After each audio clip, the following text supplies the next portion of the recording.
vamos embora. O que tu tem no teu material? Neste primeiro momento, a gente vai ter algumas aulas, né, na sequência. Neste primeiro momento, eu optei pela lâmina para a gente se identificar aí, para você identificar o seu material e a gente construir uma linha aqui juntos, tá? Não sei se na próxima aula a gente não vai ficar só com esqueminha, tá bom? Mas é importante que a gente consiga manter aqui um diálogo, que você consiga me entender e acompanhar pelo teu material, que a última coisa que a gente quer é aluno que fica perdendo tempo catando no material. Onde é que essa criatura, esse professor anda agora, né? Então, a começar pelo teu material, tu vai ter aí as disposições iniciais, ó pessoal, que vão configurar a relação do Estatuto do Idoso com a nossa Carta Magna, tá? Com a Constituição Federal.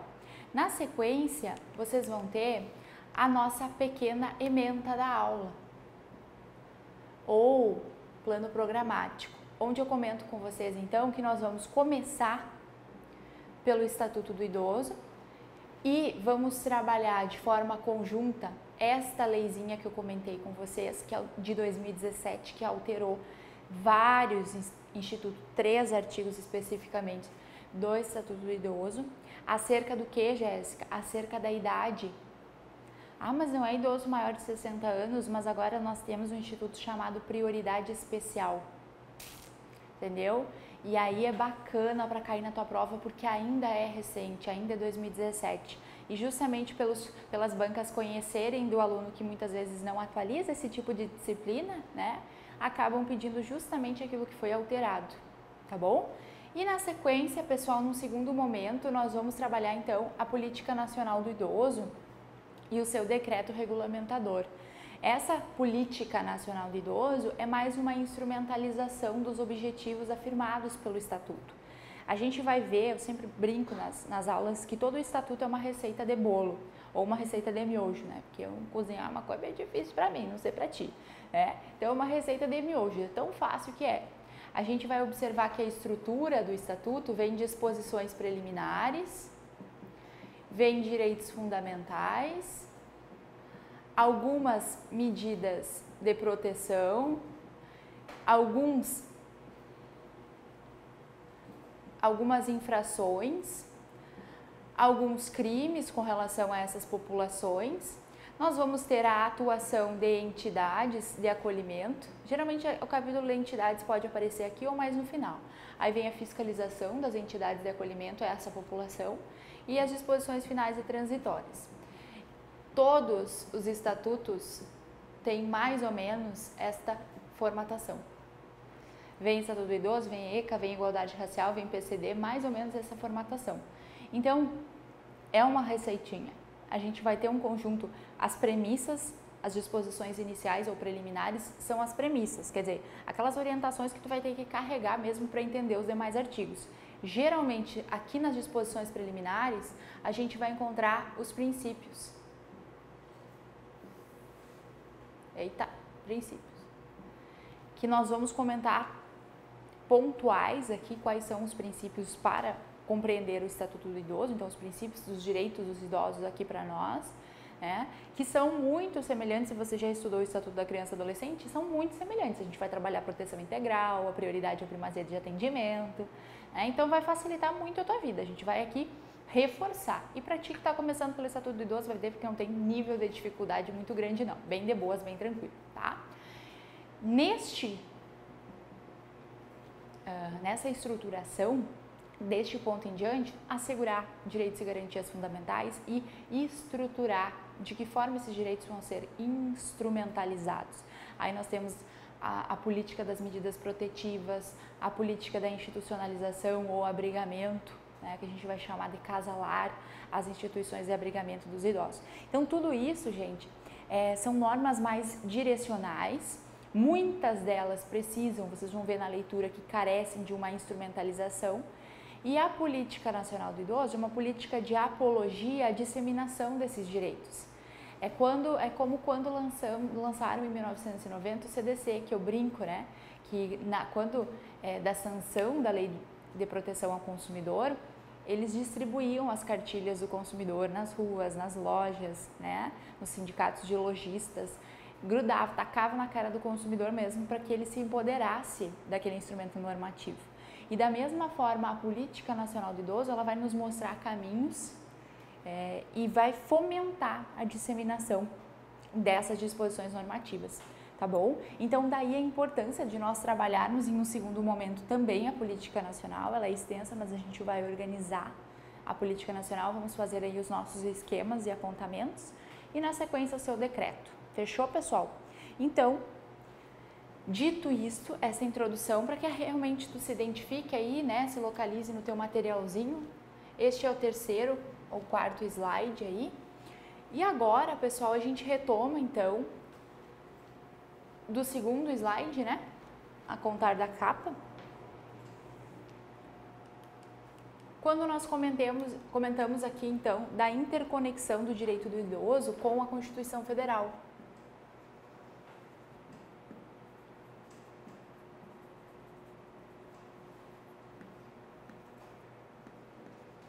Tá joia, meu bom? Olha só.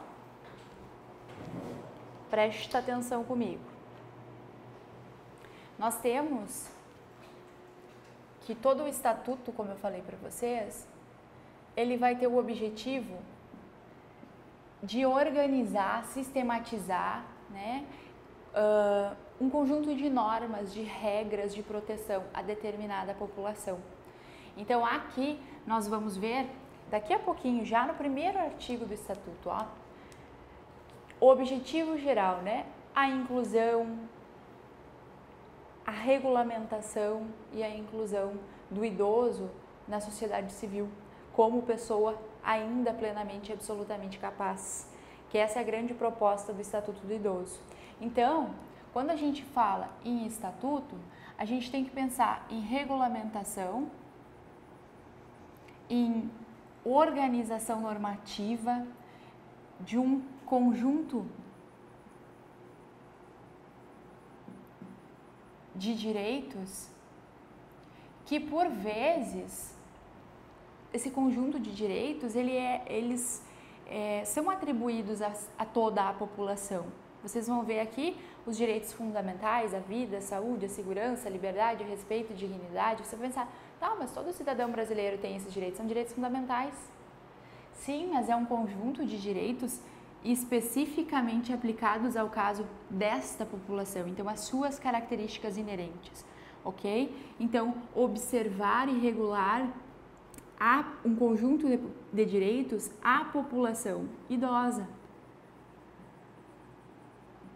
de acordo com as suas características inerentes, então as suas dificuldades, as suas peculiaridades, a fim de que, gente, qual a finalidade? A gente vai falar da finalidade de objetivos, mas aqui a finalidade de um estatuto de uma forma geral. A finalidade é promover o quê? O que será, né? A igualdade material que a Constituição Federal nos assegura. Quando diz todos são iguais perante a lei, é a igualdade material que nós estamos propondo aqui. Tá? Então, igualdade material em que sentido, né? Ou equidade, vamos usar os termos que podem aparecer na tua prova, muitas vezes os doutrinadores vão usar aqui de algumas críticas falando que não são sinônimos, né? Mas vamos para, a título de questão, equidade, igualdade material, cuidado aqui com a questão que pode aparecer falando da igualdade formal, porque a igualdade formal ela não é possível a partir da ideia do Instituto Normativo de Proteção, mas a igualdade material, a equidade no tratamento do conjunto de direitos a fim de afirmar, né, uma ideia de equiparação. Então, se a população idosa tem características específicas que lhe fazem ser vulnerável, esse é um outro ponto que a gente também consegue filtrar.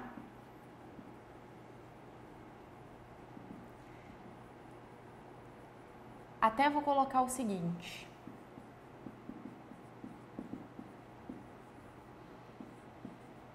Quando vocês estudaram comigo, se já estudaram o CDC, a gente fala que a população, todos nós, enquanto consumidores, devemos ser considerados vulneráveis. Por quê? Porque detemos menor conhecimento do que aquele que é o fornecedor do produto ou serviço. E essa vulnerabilidade, ela tem classificações, né? Técnica ou científica, jurídica, a vulnerabilidade socioeconômica ou econômica ou fática e a vulnerabilidade informacional. Mas para a população idosa, assim que como para com as crianças e adolescentes, os grupos de risco, pessoa com deficiência, grupos gestante, grupos que tenham características peculiares, sejam elas transitórias ou permanentes, são considerados então pela doutrina hipervulneráveis. Então o conceito de hipervulnerabilidade é um grupo de pessoas que têm características que fazem com que esse grupo necessariamente precise de uma proteção normativa maior. A fim de quê? A fim de providenciar a igualdade material. Se nós garantirmos única e exclusivamente o que está na Constituição Federal, ainda vai haver uma lacuna, um abismo com relação à promoção da igualdade material. Então, qual é o fundamento de um estatuto? Por que criar um estatuto para a pessoa idosa? Porque há uma necessidade de providenciar a regulamentação de todos são iguais perante a lei. Tá? Então, a norma, o Estatuto do Idoso é uma norma infraconstitucional que propõe promover a igualdade material. Show de bola! Essa compreensão de que a população idosa, gestantes, PCD, os enfermos, essas populações que estão em desvantagem são considerados hipervulneráveis. E essa hipervulnerabilidade faz com que devam ser tratados de formas peculiares e com maior proteção a partir da ideia dos institutos normativos que a gente estuda aqui, tá bom? Então agora vamos focar na Constituição Federal. São 3 artigos que a Constituição traz que mencionam direta ou indiretamente a pessoa idosa. Nós vamos ter o artigo que está aqui na lâmina de vocês, 203, o artigo 229 e o artigo 230. Esses 3 artigos são da Constituição Federal, onde inicialmente nós temos os fundamentos de proteção à pessoa idosa. Então, antes de mais nada, o que a gente tem sobre a Constituição Federal filtrar aqui e lembrar, tá? Vai para a tua aula de constitucional, faz um parêntese, né? Liga o botãozinho aí de direito constitucional. Nós temos uma Constituição Federal promulgada, em 1988. Temos que ela institui o Estado Democrático de Direito, salvaguarda direitos de primeira a quinta geração ou dimensão, depende do autor que tu vais utilizar. Esses direitos, portanto, primeira geração ou dimensão, vamos lá fazer um rapidão. Direitos individuais, né? Então, liberdades fundamentais, um Estado mais omisso com relação ao exercício dos direitos por parte do indivíduo. Então, liberdades fundamentais e direitos individuais.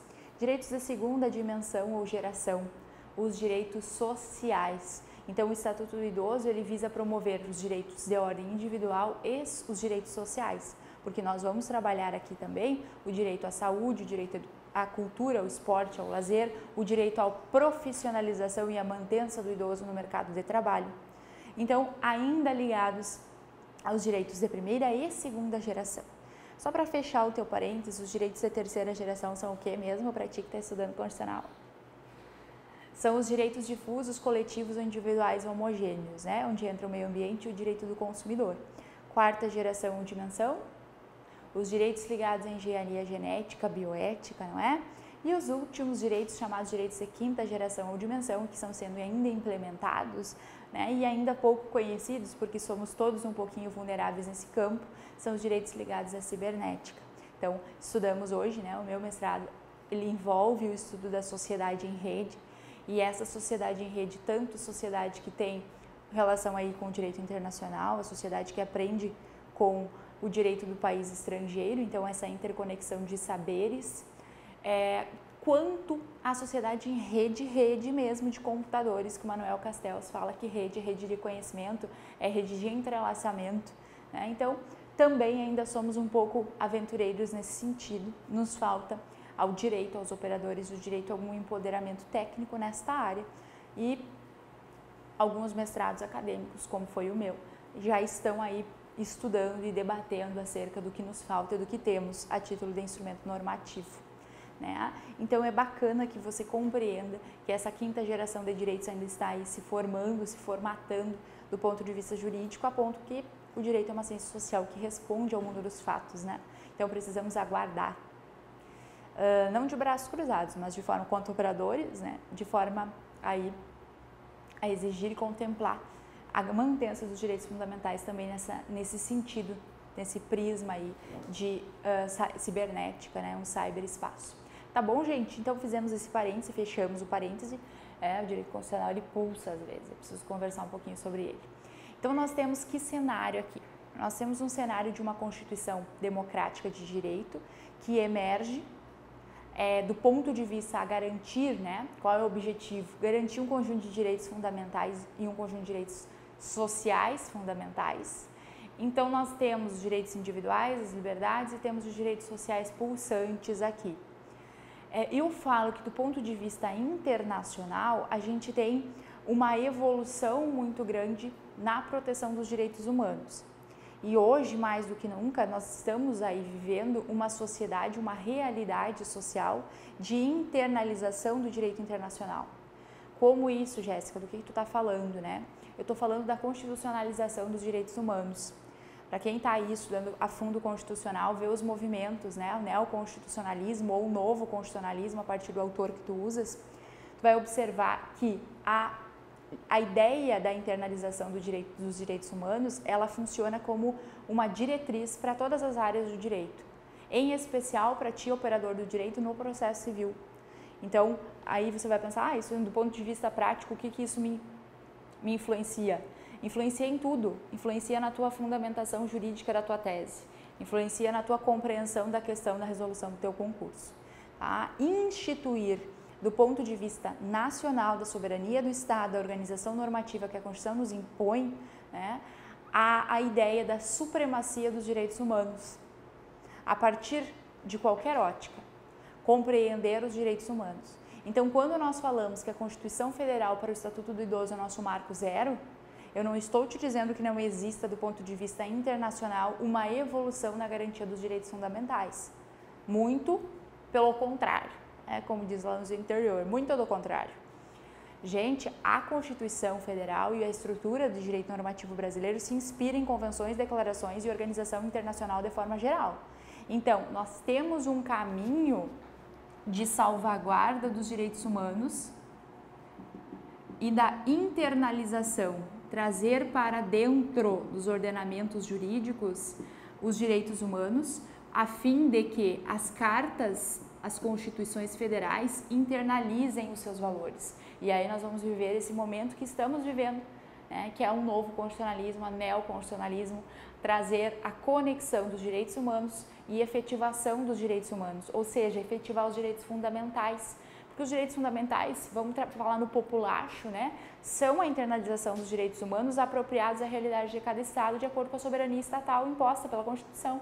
Aliás, imposta não, né, porque a Constituição foi promulgada, mas na verdade composta, então vamos colocar assim, pela Constituição Federal. Tá bom? Então não entendam que a proteção do idoso no mundo inteiro parte da Constituição, mas pra gente, em um momento que estamos caminhando para salvaguardar os direitos humanos e trazer os direitos humanos para dentro,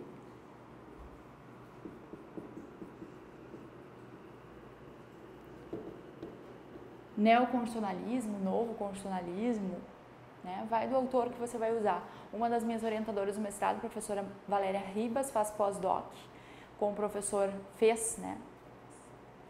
com o professor Ingo Sartre, ela fez o doc, eu acho.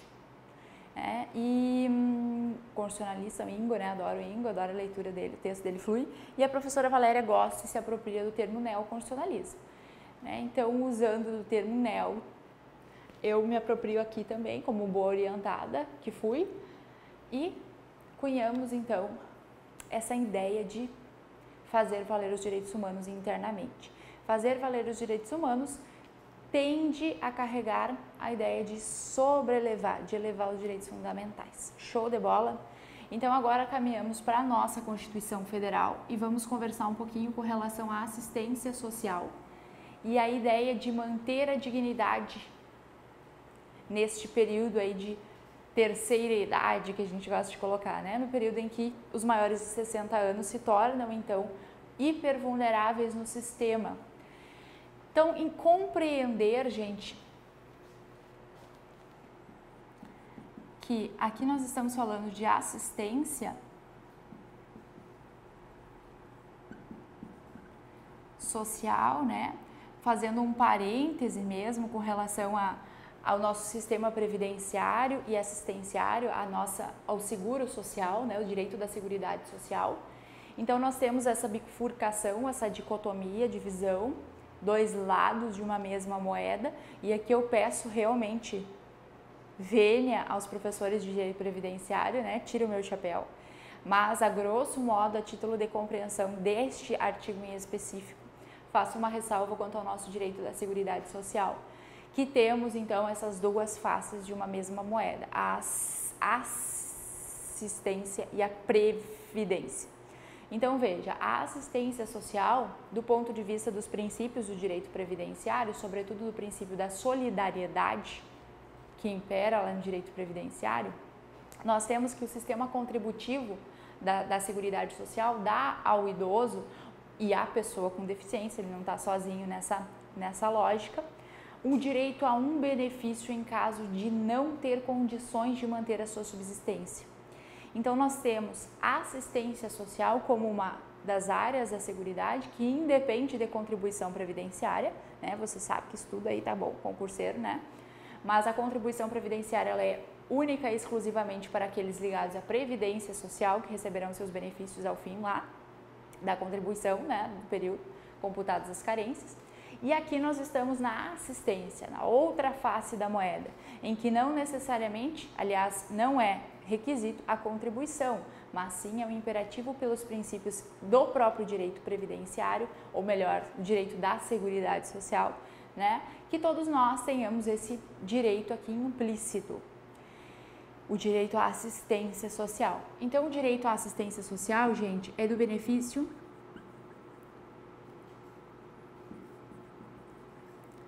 um salário mínimo a quem? E aí entra o idoso e entra a PCD, pessoa com deficiência, não puder prover o seu sustento.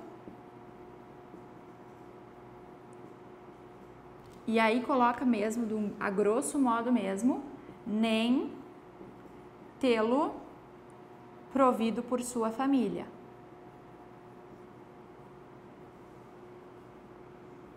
Ok? Então, é a PCD o idoso em situação de desamparo, certo? Terão, então, o benefício de um salário mínimo,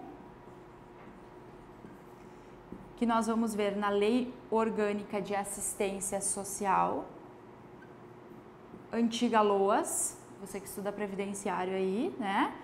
O benefício chamado BPC, benefício de prestação continuada, porque ele é um benefício especificamente ligado à assistência, ok?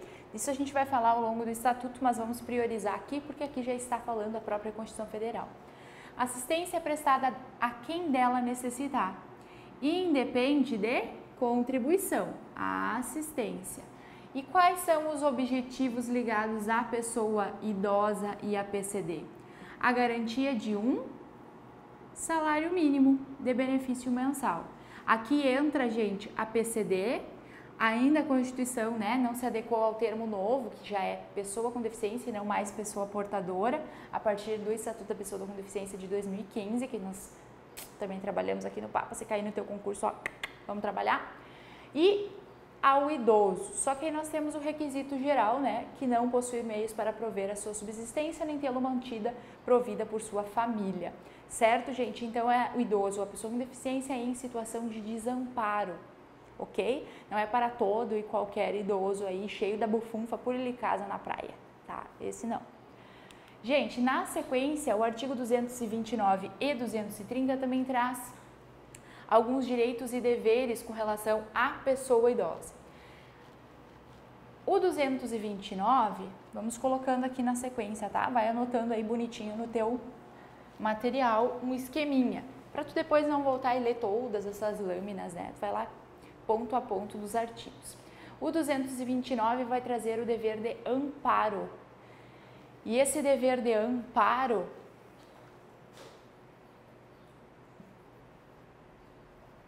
eu gosto de usar a expressão amparo porque dá a ideia de que não é apenas alimentos, né? Quando a gente fala de prover, de subsistência, geralmente a pessoa já lembra ali do dever de alimentos, da ação de alimentos. Mas é dever de amparo no sentido de assegurar os direitos e as garantias fundamentais. Então tem a saúde, tem a ideia do lazer, da cultura, né? Então tem amparo, uma expressão lato sensu que nos ajuda aqui. Veja, os pais têm o dever de assistir, criar, educar os filhos menores. E os filhos maiores têm o dever de ajudar e amparar os pais na velhice, carência ou enfermidade. Então, o artigo 229 nos coloca o dever de amparar, de ajudar a prover as garantias fundamentais desta população, especificamente os idosos. Aqui eu vou fazer uma ressalva, né, com relação a menor, termo menor e maior. Esse é um ranço ainda que a nossa Constituição perpetua, por ser de uma Constituição de 88, a época que o ECA ainda não havia sido sancionado, né, o ECA de 90. Então nós temos uma construção ainda dessa ideia terminológica de maior e menor. Tá? Porque a doutrina que estuda, né, os direitos da criança e adolescente critica essas expressões. Tá, gente? A ideia é que o menor seria um adulto menor e não atribuiria à criança ou adolescente a capacidade de ser sujeito de direitos. Então, aqui é só uma ressalva, né, porque daqui a pouco a gente comenta, usa dessa terminologia aí para a vida. Então, é só um parênteses, não use o menor. Tá? É a criança ou adolescente, pronto. Mas é um ranço ainda, porque é a Constituição de 88. Então, o dever de amparo com relação a crianças, adolescentes e os idosos, velhice, né? Gente, esse dever de amparo, então, não se restringe exclusivamente a alimentos, mas também a alimentos. E a gente gosta de comentar no mundo do direito, né, sobre as pensões alimentícias dos pais com relação aos filhos. Mas é muito complexa a ideia inversa. Quando nós temos pais que necessitam de uma pensão para prover a sua subsistência e precisam buscar o judiciário para tanto, muitas vezes desligados do contato familiar, né? Porque hoje está na moda, a gente conversa no direito sobre o princípio da socioafetividade e a ideia da indenização pela falta de afeto, o abandono moral ou psíquico ligado às crianças e adolescentes, né? A gente conversa sobre isso um pouquinho no ECA também. Então, como majorar essa questão do ponto de vista de arbitrar o dano moral, né? Como é que a jurisprudência, o juiz, o magistrado vai fazer isso? Como quantificar o que a ausência de um pai e de uma mãe faz na vida de uma criança? Então é complicado, bem complicado. Mas do ponto de vista inverso, o pai que se ausenta, né? Que se ausenta da vida de um filho e que pela Constituição Federal e que pelo Código Civil tem o dever de recíproco, né, de alimentos, quer dizer, o seu filho tem o dever para com ele, pode pleitear de alguma forma dano moral pela inassistência psíquica, né, pessoal, direta, afetiva desse filho. Então, é uma discussão jurisprudencial, doutrinária, em várias correntes assim, de opiniões sobre isso, né, e é um ponto bastante sensível que nós vamos trabalhar aqui também com relação ao abandono, quando nós falarmos dos crimes com relação ao idoso.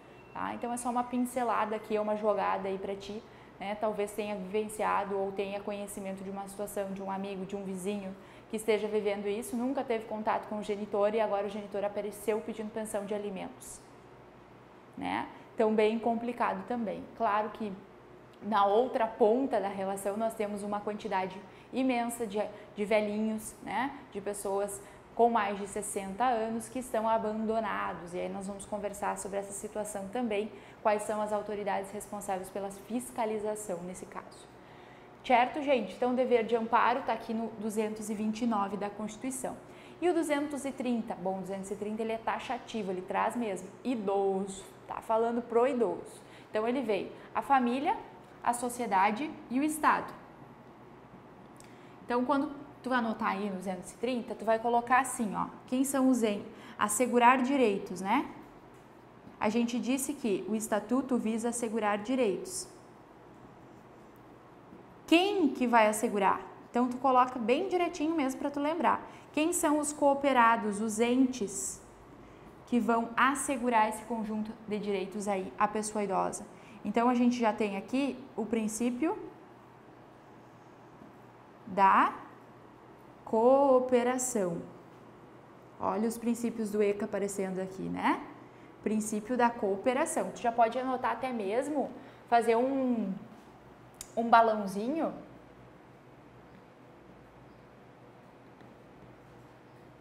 Colocar aí, né? Princípios protetivos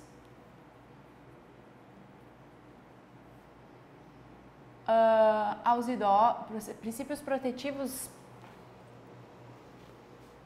à população idosa, aos idosos.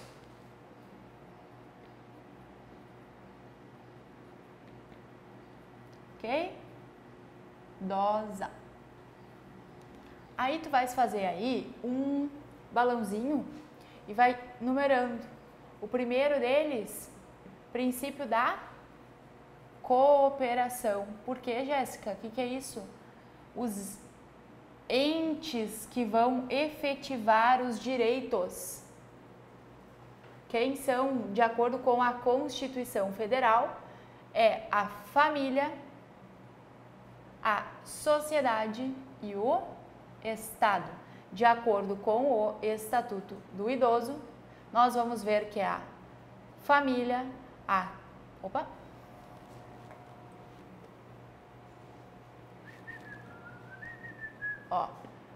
família, a comunidade, a sociedade e o poder público. Tá? Isso de acordo com o EI, Estatuto do Idoso.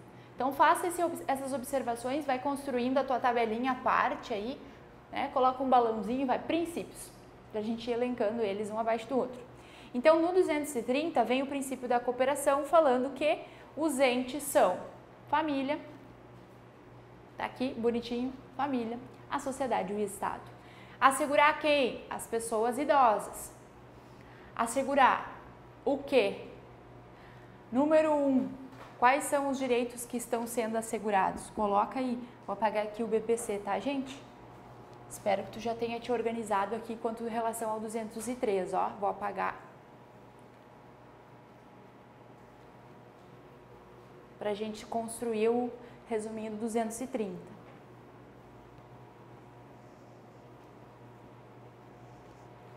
Vamos lá. 230, então. Quais são esses direitos que o 230 está mandando assegurar? Primeiro, a participação. Participação, primeiro. Participação. Defendendo a dignidade, o bem-estar e garantindo o direito à vida. Então, nós temos participação na comunidade, já vamos conversar sobre essa participação. Segundo, nós temos o dever, achei que vinha um espirro, assegurar a dignidade da pessoa humana, e aí é claro, né, gente, de acordo com as particularidades da população. Então, você vai pensar, tá lá no inciso 1º, artigo 1º, inciso 3 da Constituição, não preciso saber isso de novo, né? Bem-estar e o direito à vida. Essa é a promoção geral do artigo 230. Quais são as medidas para isso? Programas de amparo. E aí nós vamos ver no Estatuto do Idoso que programas são esses, quem é que é responsável por promover essas políticas públicas, que a gente vai ver daqui a pouquinho. Né? Serão executados por quem? Preferencialmente dentro da própria casa do idoso. Então, a mantença do vínculo socioafetivo, o vínculo com os familiares, com a comunidade, é igual a ideia lá do ECA. A gente tem a participação da comunidade, você já pode pensar no sentido aqui da preservação dos laços de afetividade.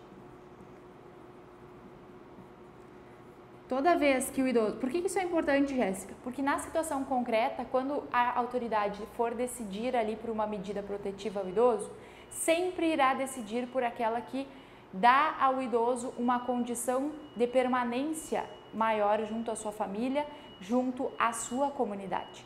Então, se conseguir manter o laço do idoso com seu filho, com seu neto, com seu vizinho, é assim que será. Claro, exceto, né, se estiver exposto ali a uma situação de violação de direito fundamental. Então, preferencialmente a mantença dentro do lar, pela afetividade das relações. O parágrafo, segundo, está trazendo a ideia pra gente, então coloca assim, ó, mantença dos vínculos,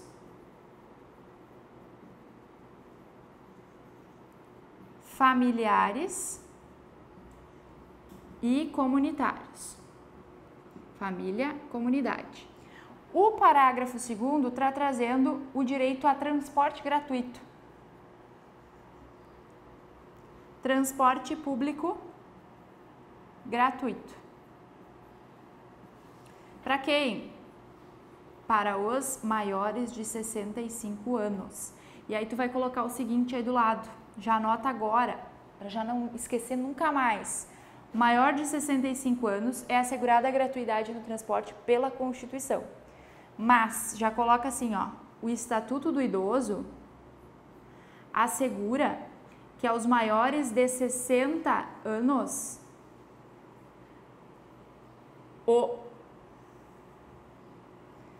poderão ter gratuidade nos transportes, né, públicos municipais, de acordo nos termos de quem, gente? Da lei orgânica do município. Escreve aí bonitinho que aqui tá apertou o negócio, tá? Da lei orgânica do município. Traduzindo, o imperativo é que maior de 65 anos tem direito ao transporte gratuito, transporte público na modalidade simples comum básica, tá? E o idoso, dentro de cada um dos municípios, as leis orgânicas podem dispor de forma diversa e dizer que o idoso maior de 60 anos já tem o direito ao transporte gratuito, tá bom? Então depende de quê? Depende da lei orgânica do teu município, fechou? Então já coloca aqui, depois quando a gente for falar em transporte de novo, que é um direito fundamental, a gente já vai colocar, já tá sabendo, já lembra, já nem, né, precisa falar muito sobre isso. E aqui, gente, já coloquei a observação para ti, tá? No teu materialzinho, mas eu acho mais bacana fazer no esqueminha, né? Porque tem gente aí, como eu, que lembra mais quando escreve a próprio punho. Certo, meu povo? Aqui, então, tá o slide da ementa da nossa aula, que eu coloquei após a Constituição Federal, porque a Constituição, ela serve como premissa tanto para o Estatuto quanto para a política nacional, né? A Constituição, ela é fundamento. Então, por isso que eu coloquei os slides sobre a Constituição antes, tá? Justificando aí a organização do teu material. E aí, gente, vamos deixar para entrar no texto do Estatuto do Idoso, propriamente dito, no próximo bloquinho, até mesmo para que a gente se organize, tá? O que tem que ficar contigo agora, então? Que o marco zero do Estatuto do Idoso, aliás, o direito do idoso no Brasil, ele veio regulado pela Constituição Federal. Marco zero, vamos colocar assim, ó, hoje, né, qual é o instrumento fundamental para a gente buscar? Tu vai fazer uma petição aí de salvaguardar direito ao idoso, ou tu vai responder no concurso público de onde parte a fundamentação do Estatuto da Constituição Federal. Mas entendemos que o direito constitucional hoje tem se apropriado, essa é uma evolução do ponto de vista, para mim, é uma opinião própria, é uma evolução mesmo, do direito, da apropriação dos direitos humanos pelo direito constitucional interno de cada Estado. Então, nessa internalização de direito internacional dos direitos humanos, a gente tem evoluído mesmo, e eu me atrevo a usar o termo evolução, tá? Então, assim, existe uma proteção aos direitos dos idosos, no Brasil especificamente, iniciada pela Constituição Federal. Pensemos no Estatuto e na política nacional hoje de proteção a essa população. Então, o que um Estatuto visa? A gente vai ver direitinho de novo, mas a ideia é de regular direitos, de atribuir direitos, de salvaguardar direitos que são específicos dessa população. Tá bom, gente? Lembrem bonitinho do que já está na Constituição, porque às vezes a questão cretina vai te perguntar o quê? Vai te perguntar o que está expresso na Constituição Federal. E aí tu vai ter que lembrar taxativamente do 203, 229 e 230. Tá joia, meu bom? Não confunde assistência com previdência, lembra do BPC, estuda um pouquinho a lousa, já vai pro previdenciário, já dá ensaia um choro lá no previdenciário, né? E depois tu volta aqui pro estatuto e vê que o estatuto é a coisa mais linda do mundo.